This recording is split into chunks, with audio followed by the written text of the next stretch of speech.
From the time I was a kid, I was never still, and I've never been one to wait for things to happen to me.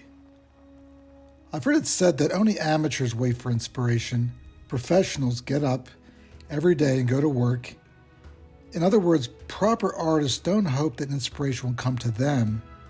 They actively seek it out. At first, I just wanted to travel, and photography was a way to allow me to do that. I've been interested in drawing and painting since I was about 10 years old and became interested in photography when I was 19. My dad always loved taking pictures. He had an old Argus C3 camera, and I remember when we were kids, we had a Kodak Brownie as children. The first camera I ever owned was a Kodak Instamatic.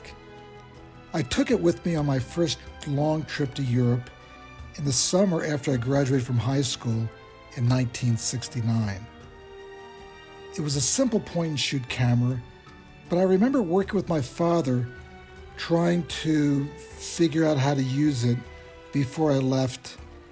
And when I got to Europe, I traveled for a month or two and eventually went and lived with a family in Sweden who had teenage children, including a boy who was an amateur photographer.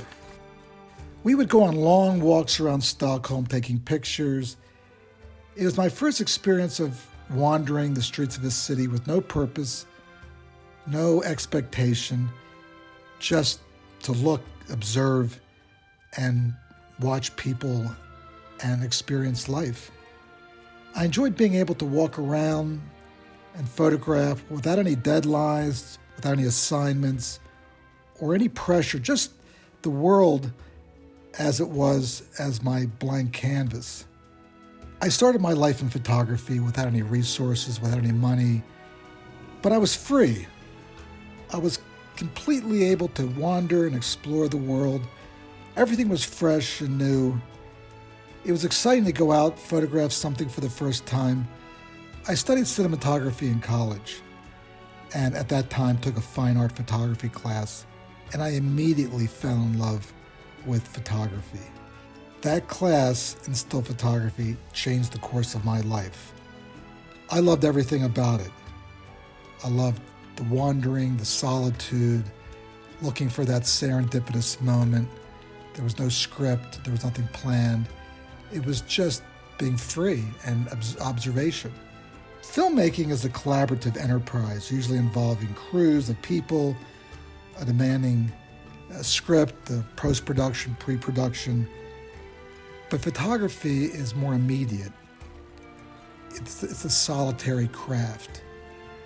I love the idea that I could wander around unscripted, unrehearsed, looking for that serendipitous moment, that fleeting moment when an image appears before your viewfinder and you're able to just capture it. Those first few years of photography were a really carefree time.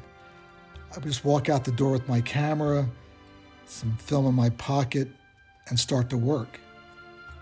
I alone could decide what to frame, what to shoot, how to build the image, what should be included, the light.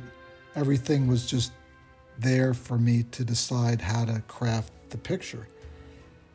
By the time I graduated from college, I had decided I didn't want to spend my life in an office, or even a studio, or a film set. I wanted to spend it seeing the world, experiencing foreign cultures, satisfying my curiosity, and learning about this world that we live in. Becoming a photographer would offer me that world. Before long, it turned to a sort of meditative practice, something which I did repeatedly over tens of thousands of times. And this is my life and the career which has been most rewarding. And I can't think of anything I would rather do than photograph, see the world as it is.